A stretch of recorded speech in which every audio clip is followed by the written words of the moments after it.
I was born in Tel Aviv. I was brought up in Tel Aviv. I was a very good boy in Tel Aviv. I served in the Israeli army.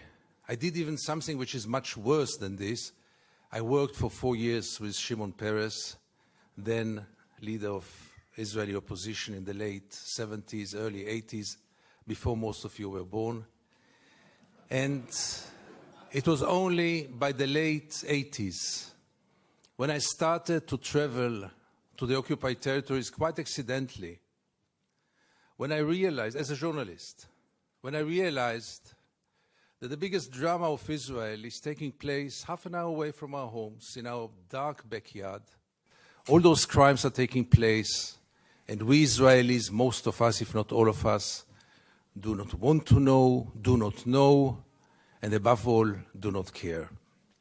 And it took me many, many years to understand how come. How come that a society, some of you met Israelis, they are not monsters.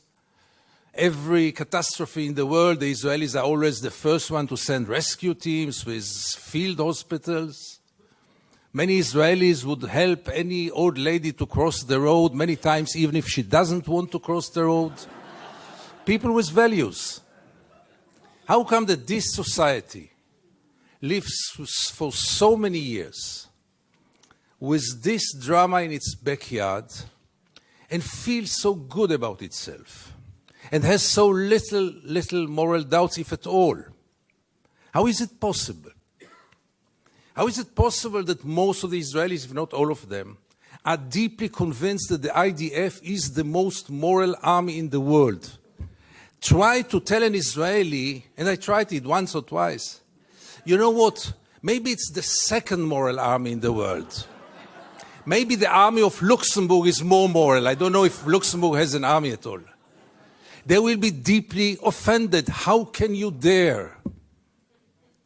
How come that when this reality is taking place so close to our homes, not over the oceans, but just half an hour away from our homes, how come that we live in peace with it, that we continue with it, that there is no resistance, almost nothing?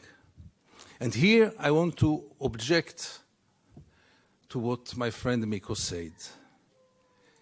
When I got first the invitation to come here, the first words were Israel lobby. I said, wow, they invite me. AIPAC is inviting me.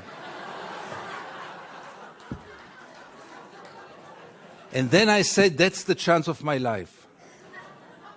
And I'm going to come there to Washington and to tell them, listen, with friends like yours, Israel does not need enemies. But unfortunately, but then I continued to read, and I read that I'm privileged to be invited to another forum, not exactly AIPAC, and even not the Anti-Defamation League. But I can say it from here, Miko. I think that we are dealing with a corrupting friendship. I think that if it wouldn't be the Israel lobby, Israel would have been today a better place to live in. Israel would have been a more just place. And I think that if it wouldn't be the Israel lobby, the United States would have been a better place and a more democratic place. But it's not for me to judge the American politics. And still, by the end of the day, we are dealing with an enigma. Because nothing can really explain it. Nothing can explain how administration after administration, legislators after legislators, are going in the very same way, which contradicts American interest in so many cases, which contradicts international law, human rights, moral values, you name it. Can it be only this small group, as powerful as it is? Is it the full explanation? I doubt it, but that's for you to decide, not for us in Israel. But for us in Israel, or at least for me, it is very clear. Think about a relative of yours or a friend of yours who is, God forbid, a drug addict. There are two ways to deal with him. One is to supply him with money and he will go and buy more drugs. He will be very grateful to you. He will appreciate you. He will tell you, you love me, you are my friend, you are my best friend. The other way is to send him to a rehabilitation center. He will be so mad at you. But what is real care? And what is real love? And what is real friendship? And does anyone in this hall have the slightest doubt that Israel is occupation addicted? But, and therefore for me, this conference here is so crucial and so important. Because we have to face reality. And reality is that there is no chance for a change from within the Israeli society. No way. I'll try to explain why. But if this is the case, the only hope is for an international intervention. And the only hope is from this place, from Washington, from the United States, from the EU. Only from there. Because the Israeli society is by far today too brainwashed. Really to believe that 5 million Jews know better than 6 billion people of the world? Really believe that 5 million Jews will be able to continue to live on their sword forever? Is there one example in history in which any country lived on its sword forever? Empires? Really believing that in the 21st century it is acceptable to ignore the international law in such a way, to ignore the international institutions, and to rely only on the United States and Micronesia. Let's not forget this friend of Israel. And recently also Czech Republic. Thank you, Czech Republic. And Canada, your neighbor, obviously. Does it work? Had it ever worked? So therefore it is so crucial for people like me to see any kind of change here in the United States. And we jump on any sign. When J Street was established, we say, yeah, here it comes. And it didn't come. When Obama was elected, I had tears in my eyes. I said, here it comes. And it didn't come.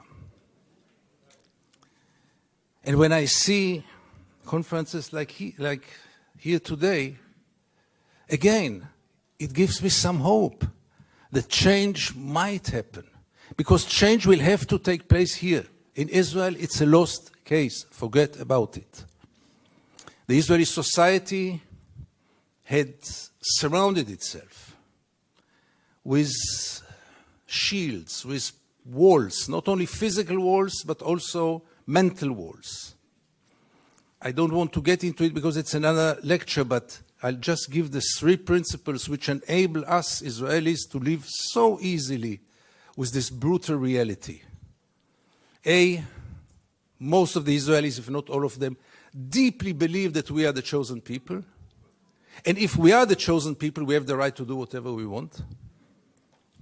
B, there were more brutal occupations in history. There were even longer occupations in history, even though the Israeli occupation gets to quite a nice record. But there was never in history an occupation in which the occupier presented himself as the victim. Not only the victim, the only victim around. This also enables any Israeli to live in peace because we are the victims.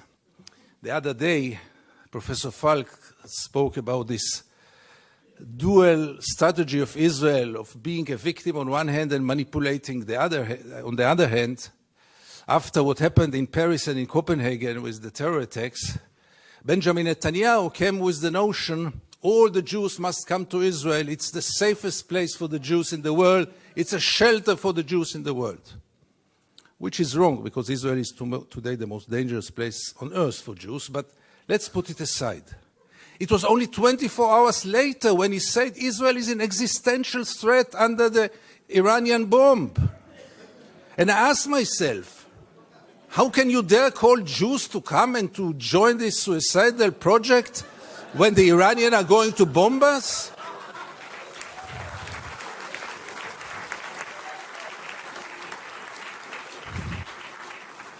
But in Israel, everything goes, and both declarations were accepted as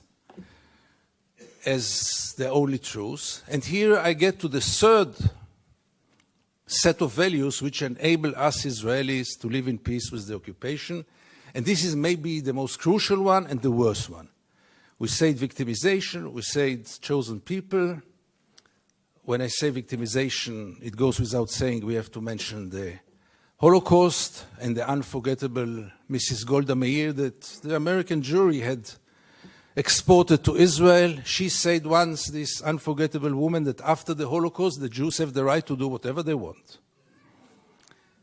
But the third set of values is the most dangerous one, and this is the systematic dehumanization of the Palestinians, which enable us, Israelis, to live in peace with everything. Because if they are not human beings like us, then there is not really a question of human rights. And if you scratch under the skin of almost every Israeli, you will find it there.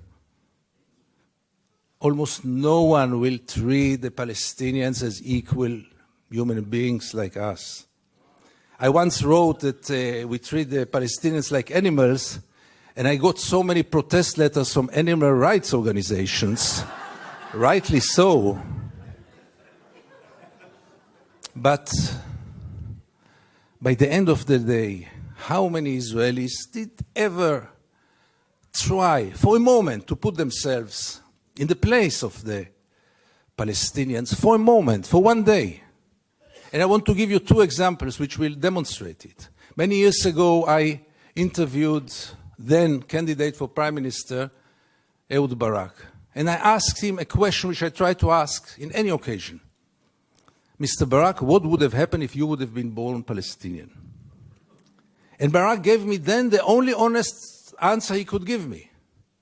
He said I would have joined a terror organization. What else would have he done? Would he become a poet? He doesn't know to write poems. Would he become a pianist? He's quite a bad pianist, and I doubt if he would have become a collaborator, because he is a fighter. And it became a scandal, because how can you dare to put Ehud Barak to think what would have happened if he would have become a Palestinian? And the second incident, briefly, Second Intifada, the city of Jenin, the most closed city in the West Bank, real total siege. I go out from Jenin, I come to the checkpoint, a Palestinian ambulance is parking there with the red lights.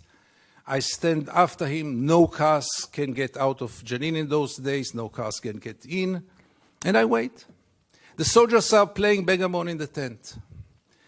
Usually I know myself, it's better that I don't get into a confrontation with the soldiers because it always ends up very badly. So I stayed in the car, but after 40 minutes I couldn't take it, and I went out to the car. From the car, I went first to the Palestinian ambulance driver and I asked him, what's going on? He told me that's the routine. They let me wait 1 hour until they come and check the ambulance. And I couldn't take it anymore. And I went to the soldiers.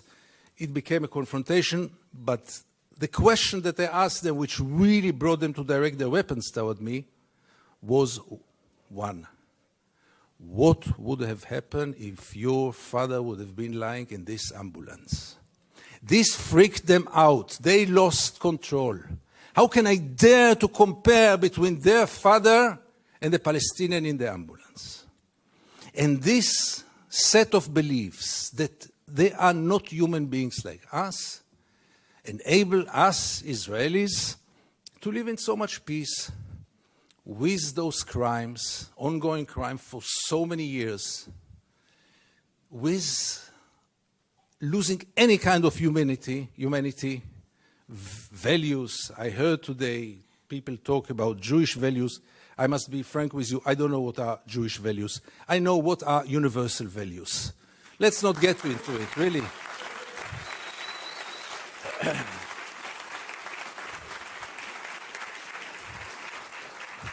There are very clear universal values. And there is a very, very clear international law. But for most of the Israelis, international law is very important. But not for Israel. Israel is a special case.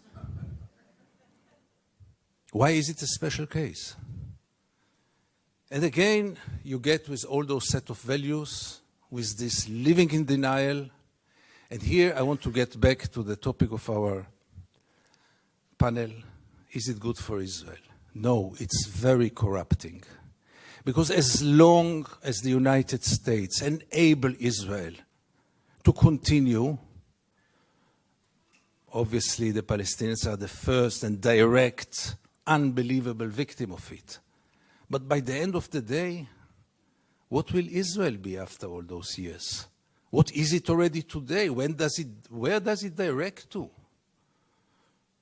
And things are getting worse and worse. And therefore I have so little hope about change from within the Israeli society. Because things, as you might know, are going more and more to the nationalistic, militaristic, religious direction, with very little hope that change will come from within. Why would Israelis go for a change? What incentive? Why would they bother? Life is so good. You should have seen Israel in the days when Gaza was bombed, when the beaches were crowded, the helicopters were passing on their way to bomb Gaza. The Israeli TV hardly showed photos from there. Newspapers hardly wrote anything. I wrote one article about the responsibility of the pilots, and I needed to use bodyguards to get out of my home after this. The problem was, by the way, that the bodyguards were settlers, and they argued with me all day long until I saw that I'm much more secure without the bodyguards rather than with them.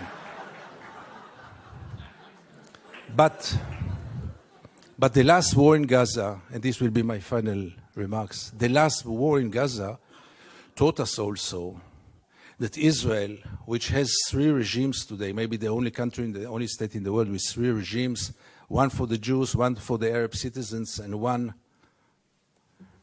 an apartheid regime in the West Bank and Gaza, one of the most brutal and cruel tyrannies in the world. But even for the facade, even for this democracy, which I always thought is a democracy for its Jewish citizens, I realized last summer that it is a democracy for its Jewish citizens, but only if they think like the majority. And therefore, and by this I want to conclude, I want to tell you all that few of us, very few, much too few, but few of us are looking to the West, Europe, and then United States, with a great hope, because we lost hope in Israel. Thank you very much.